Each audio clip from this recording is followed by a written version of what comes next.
interestingly, when I sat down with my clay to sort of build this thing, it almost like grew into a face. So it did become a personality. And I thought, well, there's also a really long history of anthropomorphization of monuments to encourage interaction. We respond to faces because we have a face. So it creates a kind of empathy with the site. And so building a face into the wall made complete sense to me. So I knew I wanted a vessel in it and a receptacle, and I knew I wanted to sort of have it in that continuum of, classic bronze sculptures where you touch a part of them for good luck.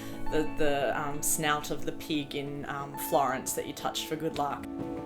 So on Friday, we will be pouring the bronze into the wax elements that I've already made. So the wax elements are the nose, the tongue, and the bowl that sits on top. The bowl was made first I made the inverse, so the negative space, so a huge clay mound, that then we created a mold from that and then poured the wax into the mold to create a thin, kind of big, wide dish. And then the nose was an existing roundish cast that we had that I sort of modified to create the bulbous nose. And then the tongue I actually hand modelled from wax, so I skipped the step of creating a cast. And then that is packed into sort of like a clay mould, I guess, a big clay moulds that will go into the kiln. And they are, heated and fired in the kiln, so they're really strong.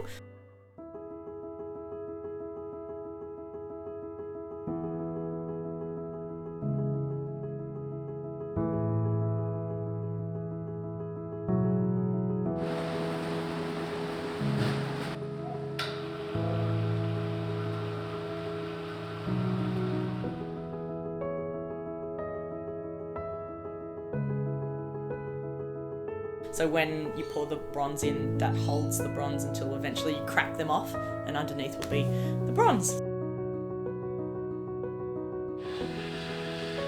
And what the face represents is not necessarily human or animal, it's somewhere in between. Often we're drawn to sort of things that look like babies, or things with big eyes, things with big nose. And all the animals that I'm drawn to, like sugar gliders, they're just big black eyes. Ideally, eventually, I would like bees to live in those holes. Part of that strangeness is what's important, is that it's not a big smiley face. It's a face that you want to go up to and be like, is that a bit scary?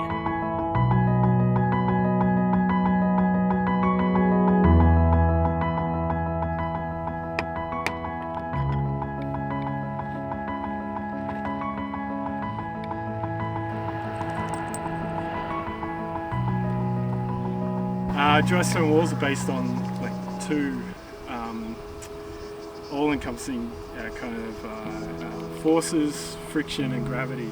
So we're talking about lots of contact. So I often say to everyone, we like our stones talking, and so there's good communication and there's lots of contact between the stones.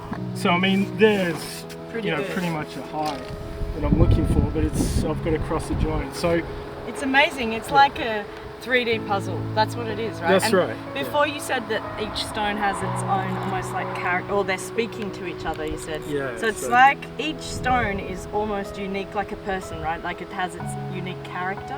Yeah, absolutely. There might be a little play in the end to kind of get little curves off, so it almost picks up on the curve with the other stone. Yep. And stuff like that. And it doesn't matter, so you could use something like this that doesn't matter if it's the wrong shape. Yeah, that's kind of put it on a... That's kind of ideal. Yeah. Got a back pin, and we're looking for these flat stones underneath. Yeah, great. But the idea over time is that each person that touches this, even if they just touch it once or twice, that sort of patina that is on there will slowly wear off, and that will just be like a shiny, shiny bronze underneath. So all the things come together and create this sort of weird dude that came up out of the ground with a water source on his head and a shiny nose that you can touch and a tongue that becomes a receptacle.